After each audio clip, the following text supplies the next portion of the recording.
Hello,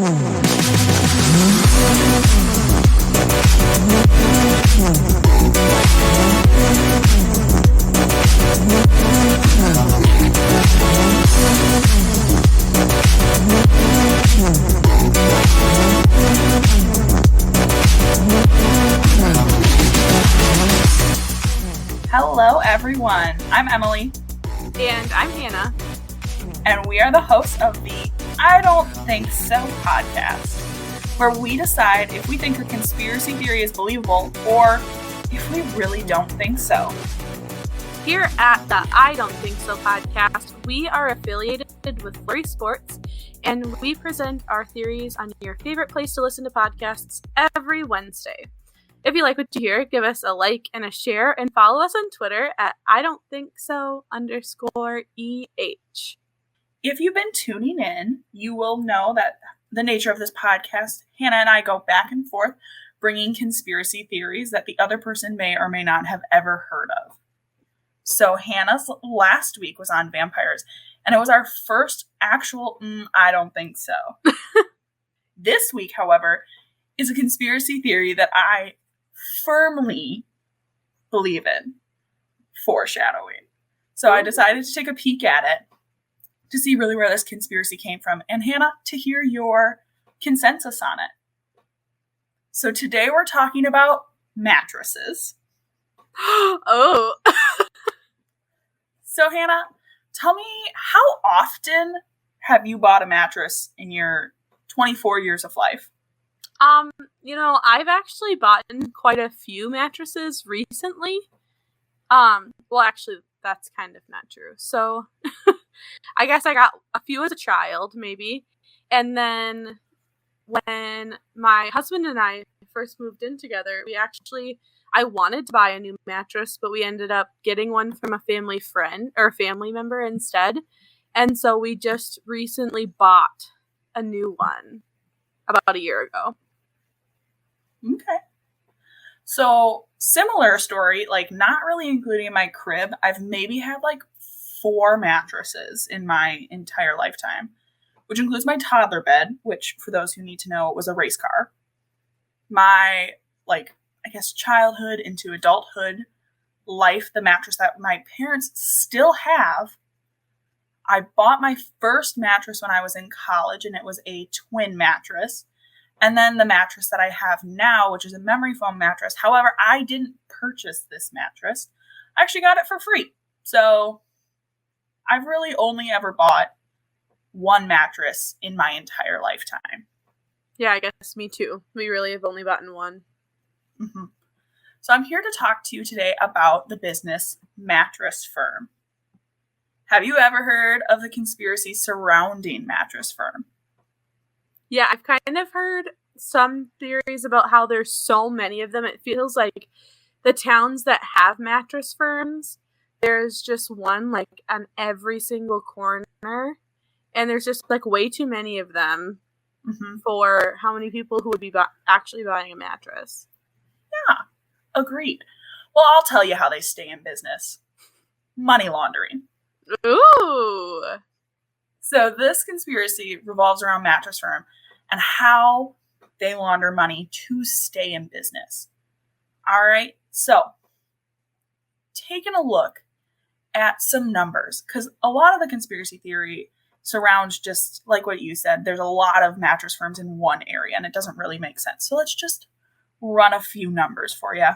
So on average, the average mattress costs about $1,500. Wow, that's pretty expensive, actually. And that's on average. So, and on average, you're also supposed to replace your mattress every 6 to 8 years. Fair warning, I don't think that happens a lot of the time. My parents have had the same mattress for forever. Actually, I think they just recently bought a new one. But yeah, my parents recently said, they're like, oh, we haven't had our mattress that long. Like, we got it when we moved into our house, and they moved into it when my brother was 1. So it's like 26 years old. Yeah. So you're thinking the average family buys maybe one mattress. Maybe if they keep up with it. Even if they kept up with it, it would only be every 6 years, right? Right. at the earliest. So let's look at Mattress Firm as a whole. Their electric bills for the average business are going to run about $640 a month. Okay, not terrible for a business, you know. However, their staffing costs, so I looked up Mattress Firm and see their little employee, what they've got going for them, roughly getting paid $12 to $15 an hour, which I was like, that sucks. You gotta raise those incomes. Mm-hmm. So let's say you have, I don't know, 10 employees per store, which is not very many. And say like 5 full-timers, 5 part-timers. On average, a month, you're spending like $5,000 on staffing. So total for just electric and staffing, you're looking at almost $6,000 a month. And that doesn't include property or rental costs. So you would have to sell at least 4 mattresses that cost $1,500 a month to cover just those costs alone, not including those property and rental costs. Now, like I said, $1,500 is the average. However, I can tell you the mattress I bought was $200. And many mattresses don't cost that much when you're talking like twins, doubles, or even like value cost mattresses that you're going to need. And if you are selling those, you're going to need to sell way more than just 4 mattresses. For sure. So like I said, how do they stay in business? I'm telling you, it's money laundering. Like you said, there's towns that have multiple mattress firms within a square mile of each other. So in a few cities, there's up to 5 stores within an eighth of a mile of each other. Weird.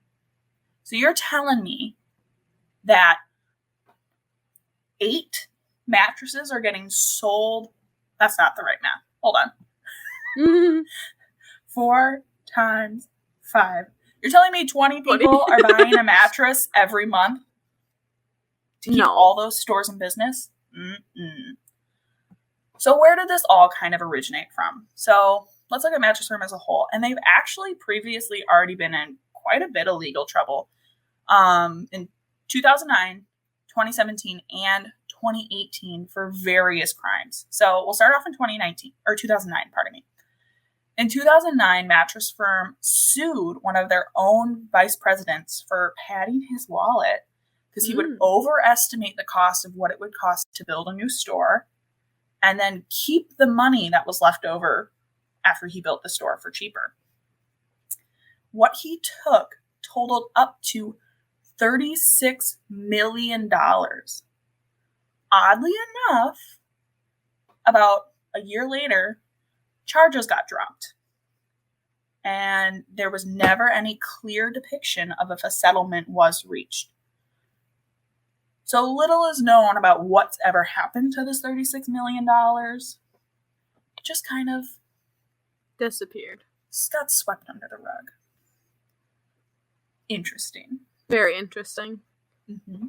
So moving forward to the claims that happened in 2017. In 2016, how Mattress Firm got bought out by a South African company, which then opened up 3,600 stores. Wow. And that's all in the United States? Mm-hmm. Okay. Then, in 2017, the company announced that they were having some, quote, accounting irregularities. Hard word. They then made a public announcement that they were just chalking it up to some of their higher ups faking bank transfers to cover up the large losses that the company was having. So the company was in hot water, and to cover this up, their higher ups were like faking these bank transfers to make it look like they were actually selling more than they ever were. Oh. So this is what is kind of believed to be the beginning of the money laundering idea. They're like, accounting irregularities. Interesting. But I will say it doesn't quite make sense how large bank transfers could cover up the fact that you were spending more than you were pulling in. Right. I digress. So then finally in 2018, Mattress Firm was again in hot water for accepting bribes and receiving kickbacks for jacking up the rental and property rates. Okay. So that was kind of their most recent legal battle, and there's been no real public statement from Mattress Firm following this because the litigation is still ongoing. Oh.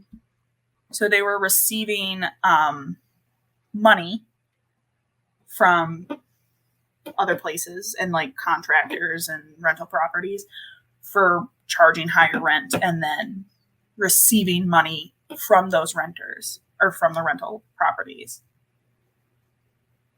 So they're renting out their own space, or they're having to pay more rent? Renting out their space. Okay, gotcha. From what I understood. Yeah.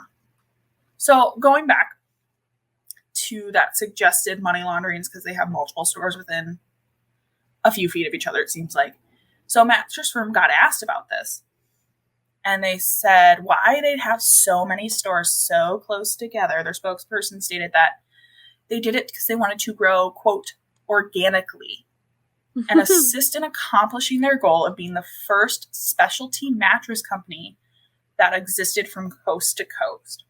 Funnily enough, they also talked about the money laundering conspiracy in this statement, where pretty much right off the rip, they're like, we know everyone thinks we're laundering money, but we're not laundering money because we just like to build right next to each other.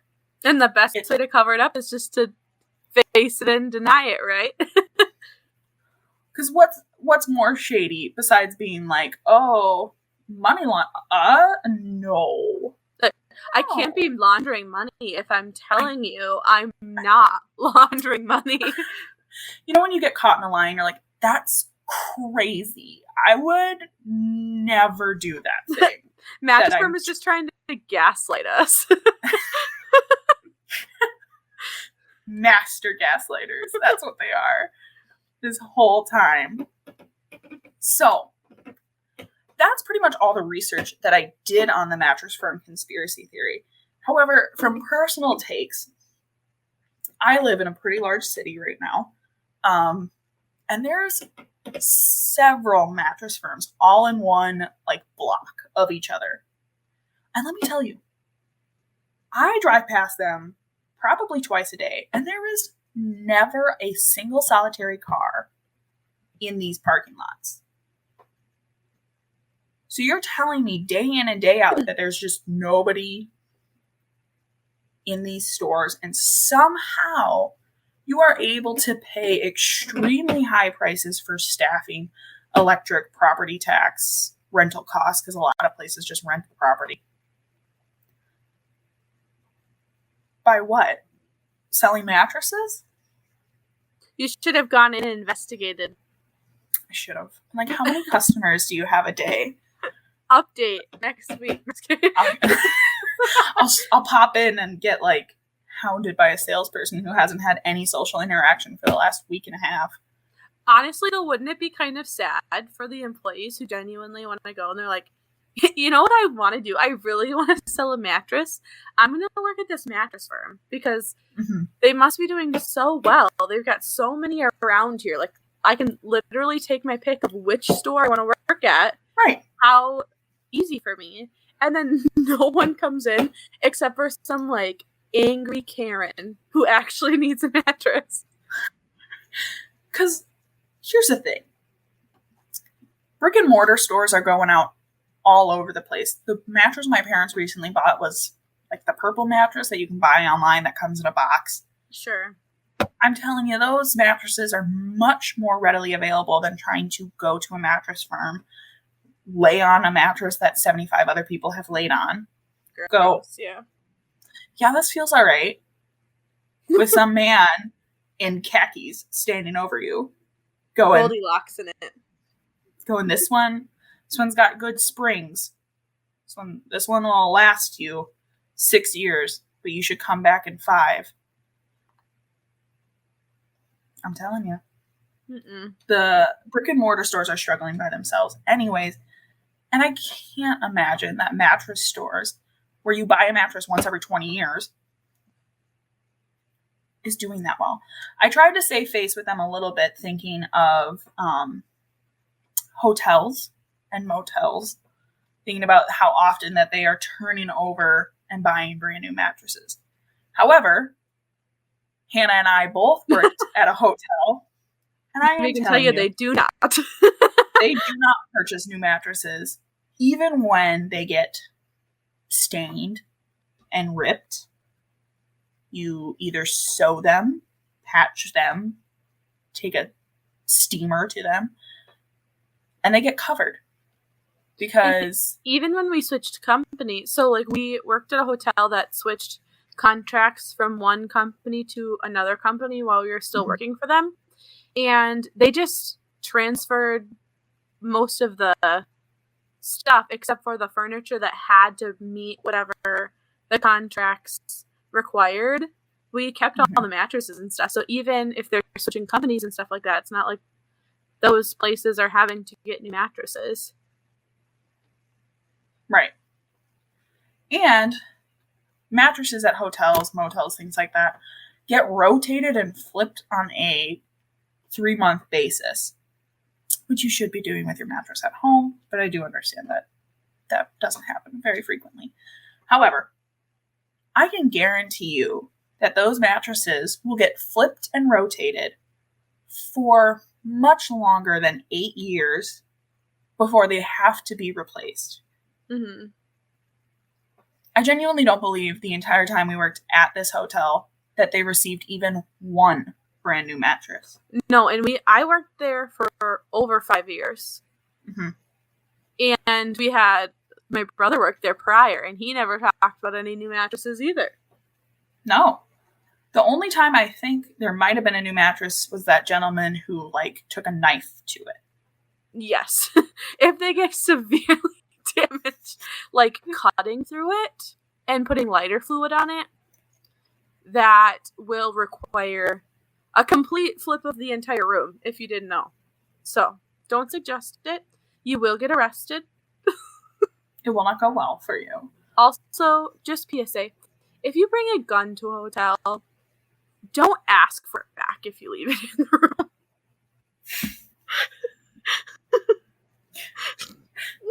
We're going to call the cops. It's gone now. I'm sorry. Yeah. Hotel living. Quite the time. We should do a whole conspiracy theory podcast about different hotel conspiracies. Oh, we have so many stories. If you guys want to hear that, let us know on our Twitter. Or send a letter to Jacob Ausman. At UW Stout, HKMC Hall.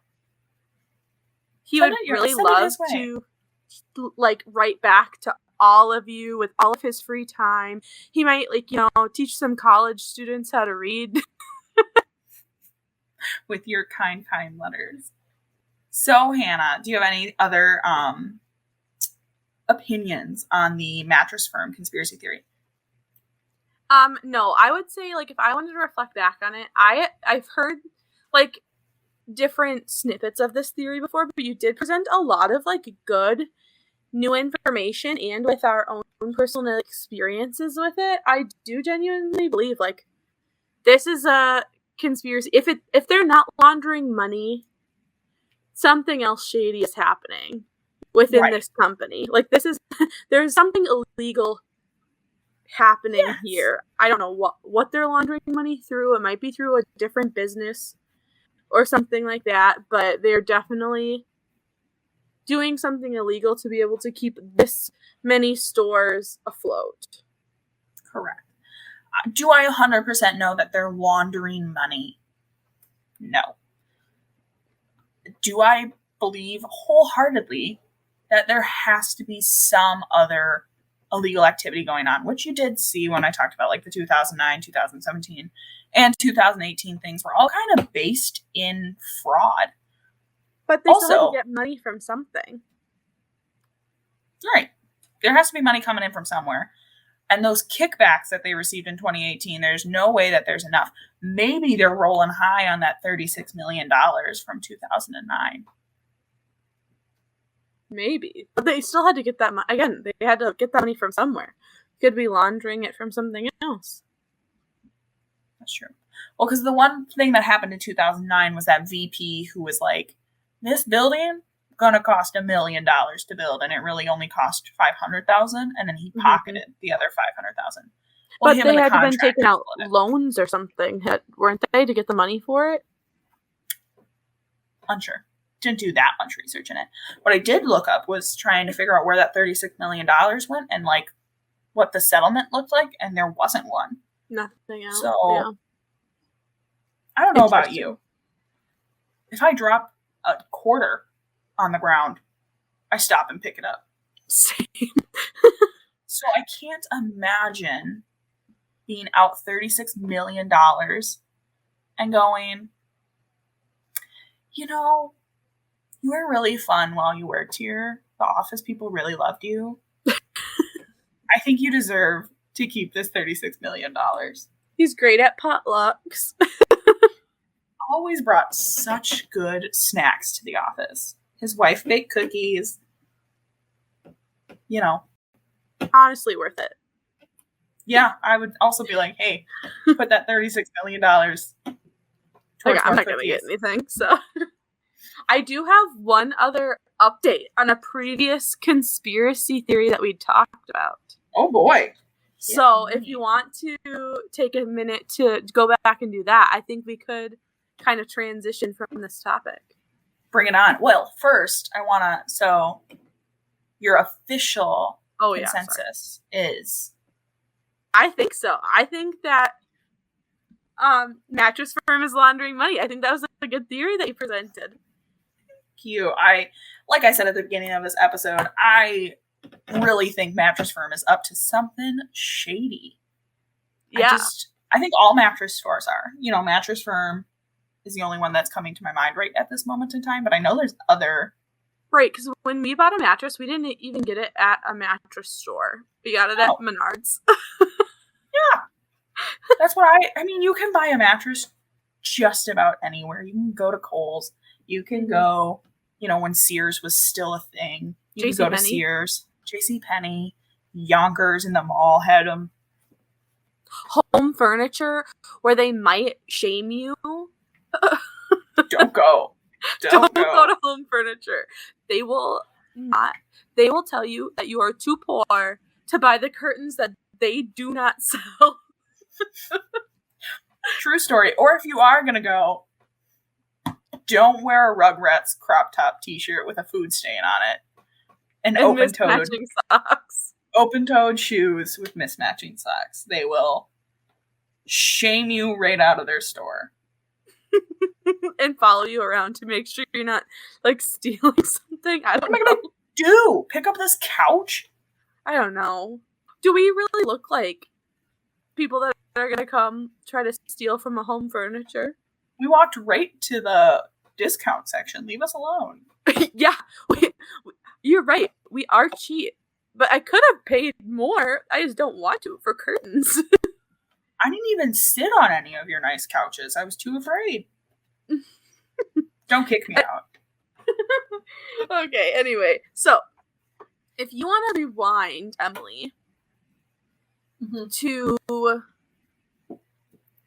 the very first episode when we talked about Tom Brady potentially being on The Masked Singer.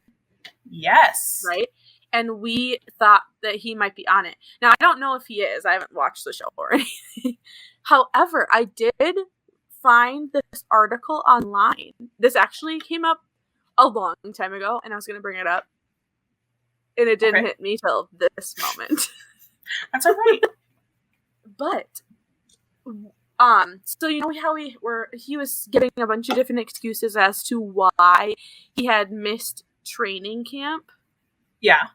And he had said, like, he was helping his son or something, we said. And then later he said he was on a vacation in the Bahamas. Yes, but there was no paparazzi photos. Right. Well, now this article came out saying that he'd actually been, like, kicked out of his house by his wife because of his marital problems that were happening. What kind of marital problems? Did they go into detail? It didn't. It just said that they were, like, back together, but they're still trying to work on some issues. And the article, I think, was from some, like, random, like, Hollywood blog, whatever, TMZ affiliate. And it wasn't TMZ, but it was like that kind of thing, you know? Yeah. So I don't know how accurate the information was, but I just feel like this is all kind of like a lot of coverage just to kind of get him away from the fact that he's on The Masked Singer. And when I had brought this up to my brother, Zach, I was like, what do you think? Like, they said, like, oh, he's having all these marital problems, blah, blah, blah. And he goes, she's probably mad. She probably did kick him out of his house because he didn't win The Masked Singer. Wouldn't shock me. Also, just pick a lie and stick to it. Right? Like, lying 101 isn't, I'm helping my son. Well, that's not a great lie. I went on vacation. Well, that's not great either because there's no paparazzi. My wife kicked me out. Which also maybe happened. But you probably also were on The Masked Singer. Because how long did she kick you out for? Well, I'm thinking maybe people are saying you were kicked out because you weren't staying at your house because you were hiding to be able to go on The Masked Singer. And everyone's like, well, Tom didn't come home. He must have got kicked out of his house. Well, right. Also, I would have kicked him out if he said he was retiring and then after 1 week of being with me was like, actually, I can't do this. I would rather get hit by a train running full force at me than spend another moment with you at home. I would also be like, hey, buddy, you can leave. You're going to need to sleep in the garage while we think about this. I'm going to give you some time to rethink what you just said. And when you come back, pick a different answer. Choose something else. No, also, just because he got kicked out of his house doesn't mean he can't go to training camp. That's still a terrible lie. Because I'm guessing you went home one day and couldn't. And you just didn't go back to training camp for like a month. Well, and the thing is like, it wasn't him saying he got kicked out. It was like people speculating, like maybe that's why he wasn't at training camp, was because he got kicked out of his house. Wrong. Wrong.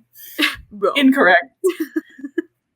He might have gotten kicked out of his house, but that is not the reason he wasn't at training camp. He wasn't at training camp because he was singing his little heart out on The Masked Singer. I know, I feel like I should watch it just because of our theory, but I just don't like how long, when they're editing, like how long it takes them to take the head off. Just like, you know.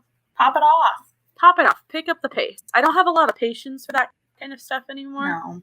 Like, I don't want some 5-minute build up for who you are. Just like, show me the thing, sing, move on. I don't need all this in-between junk. I don't even mind commercials. Like, commercials I get. But like, it's just the transition time of them doing nothing. I hate that on TV shows. Yeah. It doesn't build suspense for me. It just builds annoyance because I'm like, I don't even care anymore. I don't care who that person is. Well, and then I end up just looking it up online, and then I'm like, oh, I don't really need to watch anymore. You know? I'm a product of the old like Netflix kind of generation. I'll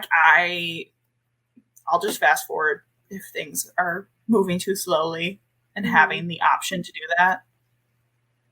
I couldn't go back to watching regular TV with. I mean, yeah, with commercials I'm okay with because a lot of times I'm just. It gives you a chance to do something else. Well, that or I'm like, I didn't know that product existed. Just like when I listen to the radio, I didn't realize that there's 80 new songs out. I've been listening to the same 20 songs since 2010. I love a good infomercial. Oh, yeah. I'm a sucker. It makes me want to buy it. I'm like, I would buy that shit. For 2 easy payments of $9.99, I will take the extra frying pan. That was like the early Klarna. Or like the early Afterpay was the infomercials doing with 4 easy payments. $89.99. Those are my favorite things when you fell asleep on the couch and you woke up about like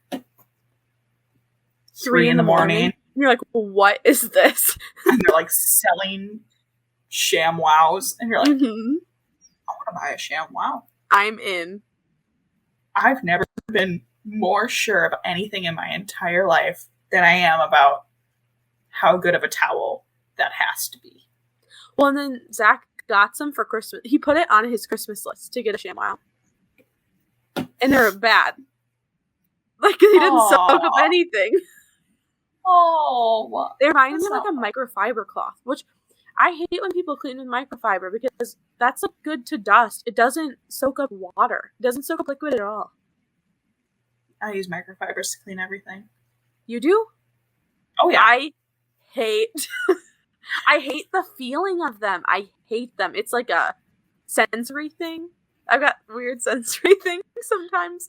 And the feeling of like microfibers on my fingers, I feel like it sticks to me. I hate it. Does not bother me. I love it to clean my bathroom. Because ever since working in a hotel, having to like, move from room to room, clean everything within 20 minutes, I love my like cleaning hack. Every night I set a timer for 5 minutes and I clean what I can in 5 minutes. I can do my own bathroom in 5 minutes, shower included. And it's not like a deep clean. It's not like I'm sure. Just a touch up. But like just to keep wiping. I clean my bathroom at least, like deep clean it once a week. But I wipe it a lot of nights, and so then the deep clean isn't that gross. I digress. Anyways, I'll spray everything down. I'll put my little toilet blue cleaner in the bowl, and I do it just like how I would do a hotel, kind of top to bottom, mirror, sink, shower, do all the buffing and shining, and then the toilet top to bottom, and that's my last thing. It's great. Love you can use a microfibers. normal washcloth. You don't need to use a microfiber cloth. I don't own washcloths. I bought a pack of like 80 microfibers, and they're wonderful. Ugh. They shine. They're great for like dusting things or like certain shining things. But to just wipe off a counter that's not dusty, just spray it and use a washcloth. I think they're basically the same thing. But they don't have the feeling that I don't like.